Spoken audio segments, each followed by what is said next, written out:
नारळाच्या करवंटीपासून हस्तकला प्रशिक्षण सिंधुदुर्ग जिल्ह्यात प्रथमच संकल्प प्रतिष्ठानद्वारा कणकवली तालुक्यातील वागदे गोपुरी आश्रम येथे तामिळनाडू राज्यातील त्या क्षेत्रातील तज्ज्ञांचे मार्गदर्शन व प्रात्यक्षिक आयोजित करण्यात आले होते। या करवंटी हस्तकला प्रशिक्षणाला सिंधुदुर्गसह राज्यातील प्रशिक्षणार्थ्यांचा उत्स्फूर्त प्रतिसाद लाभला। नमस्कार दर्शक हो, मी विराज गोसावी। आज सिंधुदुर्ग जिल्ह्यात पहिलंच हे करवंटी हस्तकला प्रशिक्षण वागदे येथे संपन्न होत आहे। आणि आपण जर पाहिलं असाल तर करवंटीपासून ज्या वस्तू ज्या बनवलेल्या आहेत त्या आपल्याला पाहायला मिळणार आहेत। आपण जर पाहिलं असाल तर कोकणात करवंटी हे मोठ्या प्रमाणात नारळाची झाडं आहेत आणि या नारळाच्या झाडांपासून या करवंटीपासून बरेचसे इथे वस्तू बनवलेले आहेत। आपण जर पाहिलं असाल तर नाविन्यपूर्ण असं हे उपक्रम ह्या संकल्प प्रतिष्ठानच्या वतीने बनवण्यात आले। आपण किचन आहेत, तर माशाचं सुद्धा एक हे आहे, नवनवीन डिझायनिंगसुद्धा इथे आपल्याला पाहायला मिळत आहेत। आपण जर पाहिलं असाल तर महिलांची सुद्धा इथे मोठ्या संख्येने इथे मोठी संख्या जी आहे ती आपल्याला पाहायला मिळत आहे। आणि संकल्प प्रतिष्ठानच्या वतीने हा एक करवंटी हस्तकला प्रशिक्षण जे आहे ते इथे वागदे गोपुरी येथे आहे। आणि ह्या याच्यात महिलांचा जो प्रतिसाद आहे तो मोठ्या प्रमाणात महिलांचा प्रतिसाद आपल्याला पाहायला मिळतो आहे। मी ज्योती प्रकाश कुपीकर, महानगरपालिकेत मी नोकरी कसं आता मुद्दामून ह्या प्रतिष्ठानतर्फे आयोजित केलेल्या प्रशिक्षणासाठी मी मुंबईवरून खास 3 दिवस रजा काढून इलं आहे। ॲक्च्युली या प्रशिक्षणाचो फायदो गावातल्या लोकांक जे शिकलेले नाही असत, ह्याच्यात शिकलेले नाही असत अशा लोकांचो सहभाग झालो तर त्यांका फायदो होतलो। कारण त्यांका सायन्स मॅथ्स याच्यात थोडी कमतरता असा, पण ह्या प्रशिक्षणामध्ये त्याचो तसो फायदो होतलो नाही। त्यांका जो ज्या ट्रेनिंग मिळतला त्याच्यातनं ते शिकतले असत, तर त्यांका लघु उद्योग काढूक वाव मिळतलो असा, तर जास्तीत जास्त लोकांपर्यंत ह्या प्रशिक्षण कोकणात तरी पोचूकच होया। त्यामुळे सगळे लोक घरात बसलेले जे लोक असत ते कामाक लागतील, त्यांका रोजगार मिळतलो। आणि ह्या खरंच प्रशिक्षण एकदम सुंदर असा जे प्रशिक्षक ह्यांनी मागवलेले असत, तामिळनाडूसून खास आमच्यासाठी मागवलेले असत। ते लँग्वेज भाषेचो प्रॉब्लेम बाजूक ठेवून आपण जी काही कृती करतलो ती कृती सत्यात अगर सगळ्या लोकांनी आणली तर त्याचो फायदो कोकणवासियांका होतलो आणि त्याच्यातनं बरोच रोजगार मिळतलो कोकणवासियांक। मग खंय मुंबईक जाऊची वेळ पडतली नाही। सगळे मुंबईचे लोक मला वाटतं आफ्टर रिटायरमेंट कोकणात येतील ह्या सगळा करू। खरंच ह्यो चांगलो कार्यक्रम या लोकांनी आयोजित केलेलो असा। आणि संकल्प प्रतिष्ठानचे अध्यक्ष त्यांचे खूप खूप आभार। त्यांनी जी काय मेहनत घेतली असा गेली 4 वर्ष ती आज फळा केलेली असा। आणि ह्याच्यातनंच पुढे सगळ्यांक कळतला असा, माउथ पब्लिसिटी होतली आणि जास्तीत जास्त वर्ग त्यांका आता आयोजित करूक लागतले असं, त्याची प्रोव्हिजन त्यांका करूक लागतली।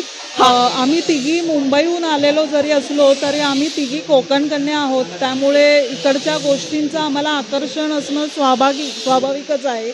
तर आम्हाला व्हॉट्सअपच्या माध्यमातून कळलं की असं काही प्रशिक्षण इकडे कणकवलीत आपल्याला संकल्प प्रतिष्ठानकडून देण्यात येत आहे। तर आम्हाला वाटलं की आम्ही त्याचा लाभ घ्यावा, म्हणून आम्ही खास हिने सुट्टी घेतली आहे। माझा स्वतःचा एक छोटा बिझनेस आहे, हिच्या घरच्या कामातून वेळ काढून आम्ही तिघी अगदी घाईघाईत ॲडमिशन घेऊन इथे हे शिकायला आलो। आणि आम्हाला आज खरंच याचं समाधान आहे की आम्ही एवढ्या छान छान वस्तू बनवू शकलो किंवा काहीतरी आमच्या ज्ञानात भर पडली आहे त्याच्यामुळे।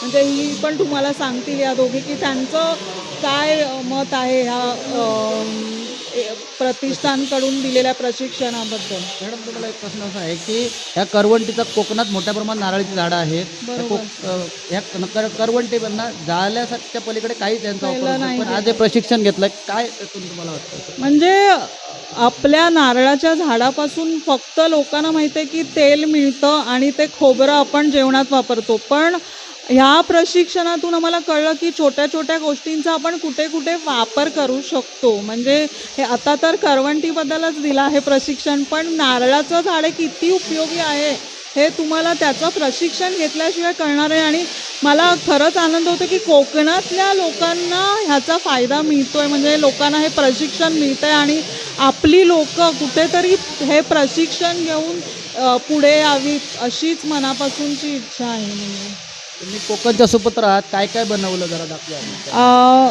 मी हे ज्वेलरी सेट बनवला आहे. माझा स्वतःचा ज्वेलरीचा बिझनेस आहे, त्यामुळे साहजिकच मी त्या दृष्टिकोनातून विचार करेन. तर मी हे पेंडंट बनवलं आहे आणि हे 2 कानातले बनवलेत. ओके, नंतर हे एक झोपडी बनवली आहे. हा एक डोळा एव्हिल आय म्हणतात, तो अजून कंप्लीट नाही झाला आहे, तर तो किचनसाठी मी तयार करते आहे. आणि हे आपलं प्लांट हँगिंग असतं ना, प्लांटर, ते बनवलेलं आहे. प्लस माझ्या या मैत्रिणींनी पण खूप छान छान वस्तू बनवल्या आहेत. हिने हा कासव बनवला आहे. हे 2 ड्राय हळद कुंकूचे ठेवायला हे करवंटीपासून जर अशा वस्तू जर बनवल्या तर प्लॅस्टिक हद्दपार होऊ शकतं का? हो, नक्कीच होऊ शकतं. म्हणजे लोकांना जर कळलं की कसं बनवतात आणि किती उपयोगी आहे, तर नक्कीच त्याचा आपल्याला सगळ्यांनाच फायदा होईल. प्रतिष्ठान आयोजित करवंटी हस्तकला प्रशिक्षण इथे वागदे येथे संपन्न होत आहे. काय सांगाल, जिल्ह्यातलं पहिलं प्रशिक्षण आहे करवंटीपासून?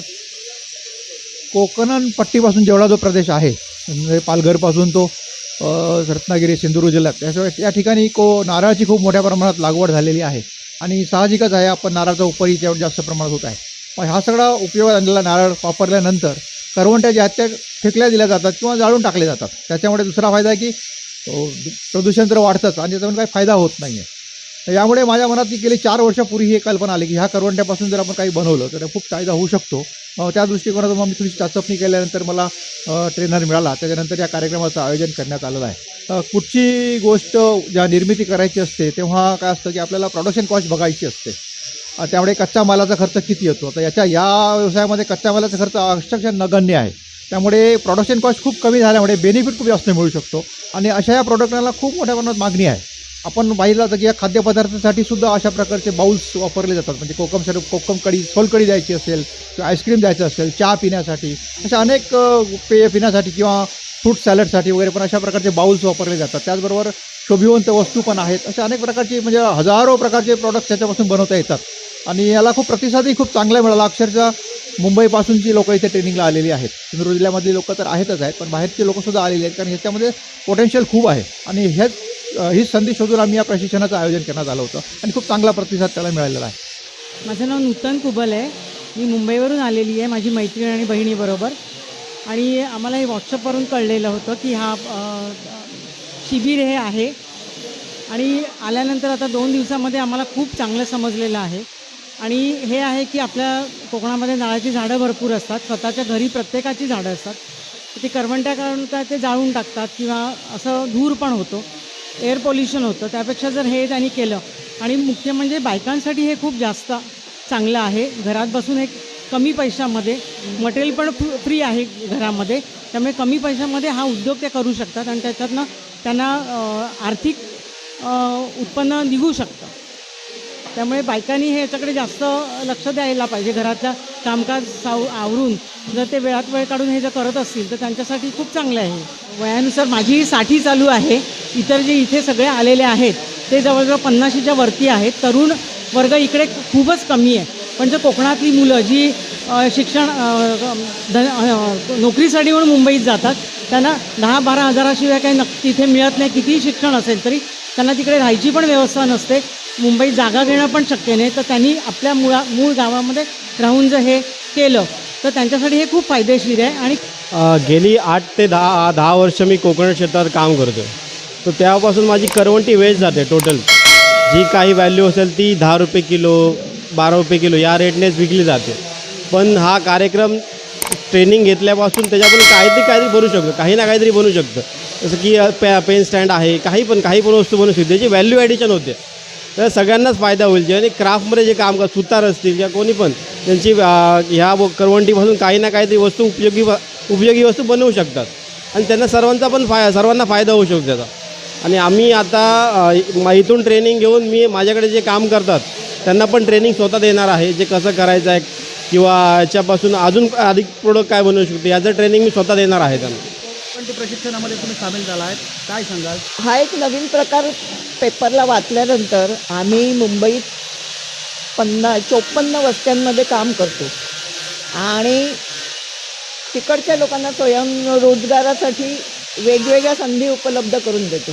तर मला हे वाटलं की हे शिकवलं तर त्यांना त्यातून काहीतरी रोजगार मिळेल आणि मुंबईतला प्रचंड प्रमाणात होणाऱ्या प्लास्टिकच्या कचऱ्याला थोडाफार आळा बसेल. जे वेळोवेळी हे वापरतात, प्लास्टिकचे ग्लास वापरतात, त्याच्यापेक्षा हा करवंटीचे ग्लासेस किंवा वाट्या किंवा त्यांच्या वस्तू हा एक स्वस्त पर्याय होईल आणि स्वयं रोजगार पण होईल. ह्या दृष्टीने मी हा क्लाससाठी आलेली आहे. आता मी हा क्लास केल्यानंतर मी त्याची व्यवस्थित माहिती देऊ शकेन तिकडे गेलेल्या लोकांना आणि आमची संस्था तसंही त्यांना स्पॉन्सर करेन आणि इकडे पाठवेन. काही मुलं शिकतील. नॅशनल पार्कमध्ये आम्ही बोरिवलीचं काम करतो, तर तिकडेही प्लॅस्टिकमुक्त वातावरण आहे. तिकडच्या आदिवासी बांधवांनाही ह्याचं प्रशिक्षण मिळणार. त्यांचं नैसर्गिक त्यांची कलाकृतीची आवड असते, तर ते हे खूप चांगल्या पद्धतीने शिकू शकतील आणि त्याचा वापर नॅशनल पार्कमध्ये येणाऱ्या पर्यटकांसाठी करू शकतील. म्हणजे जे लाखोंनी पर्यटक नॅशनल पार्कमध्ये येतात ते तेवढे प्लॅस्टिकचे ग्लास आणि हे डिशेस वापरतात. त्याच्याऐवजी हा एक सुंदर पर्याय होईल नॅशनल पार्कच्या लोकांना, बोरिवलीच्या, असं मला वाटतं. आता मी एक माणसाचा मीपणा असतो ना, तसं मी पहिल्यांदा माझं अक्षर बनवलं. माझं नाव सुनीता, तो एस बनवला. हे काही 1-2 हे काय म्हणतो आपण किचन बनवल्यात. ह्या करवंटीपासूनच्या 2 वाट्या बनवलेल्या आहेत. ह्याचं वेगवेगळं डिझाईन कटिंग झालेलं आहे. त्याला फायनल फिनिशिंग करायचं आहे. हे एक काम चालू आहे, बाऊल आणि त्याचं झाकण, तर ते होईल. म्हणजे ह्याच्यात तुम्हाला सूप आणि किंवा डेझर्ट, स्वीट्स काही खाता येईल. आणि हा वेळोवेळी म्हणजे पाहुणे आल्यानंतर काहीतरी एक वेगळा पर्याय. हल्ली लोकांना नाविन्य पाहिजे असतं, तर हा एक छान नाविन्यपूर्ण आयटम होईल. स्वस्त, लोकांना प्रेझेंटेबल असा एक चांगला होईल. हा एक शोभेचा पीस म्हणून कासव करते. 2 दिवसात एवढं शिकले, खूप झालं. मॅडम, कोकणात नारळाची झाडं मोठ्या प्रमाणात आहेत, करवंटीसुद्धा खूप वापरली जाते. हो. त्यांना काय संदेश द्याल? ते संदेश काय देणार, पण जे आपल्याकडे रॉ मटेरियल सहजरित्या उपलब्ध आहे त्याचा जास्तीत जास्त उपयोग होईल आणि मुळातच जो प्लास्टिकचा महापूर आला आहे तो कमी होईल. मला ह्याची खूप वर्षापासून इच्छा होती की असं काहीतरी प्रशिक्षण व्हावं. मी शोधात पण होती, पण महाराष्ट्रामध्ये कुठेही असं प्रशिक्षण नव्हतं. मग जेव्हा मी मुराद अली भाऊंचं एक ॲड बघितली की करवंटी प्रशिक्षण आहे, मी त्यांना कॉन्टॅक्ट केलं, पण तेव्हा काही कारणास्तव ते होऊ शकलं नाही. पण बऱ्याच काळामध्ये आमचा दोघांचा संपर्क होता की या प्रशिक्षणासंदर्भात आणि शेवटी ते आज पूर्ण झालं. मला खरोखर खूप आनंद आहे की मुराद अली भाऊंनी हे प्रशिक्षण इकडे अरेंज केलं. त्यामुळे आमच्या ज्ञानात खरंच खूप भर पडली आणि मी इतर महिलांसुद्धा हे शिकवून आर्थिकदृष्ट्या सक्षम करू शकते. संकल्प प्रतिष्ठानने जो हा उपक्रम राबवला त्यामुळे आज ह्या ज्या करवंट्यांची किंमत नाही आहे, लोकांना चुलीमध्ये सारतायत, तर ह्याच्यानंतर त्याच्यापासून त्यांना कळेल की आर्थिक उत्पन्न कसं होऊ शकतं आणि स्वतःच्या घराला हातभार कसा लागू शकतो. बायका ह्याच्यामुळे खरोखर स्वतःच्या पायावर उभं राहू शकतात की जेणेकरून त्यांना पैशासाठी किंवा आर्थिक बाबींसाठी कोणाकडे हात पसरावं किंवा बघावं लागणार नाही. ते स्वतःचं स्वतः अर्थार्जन करू शकते.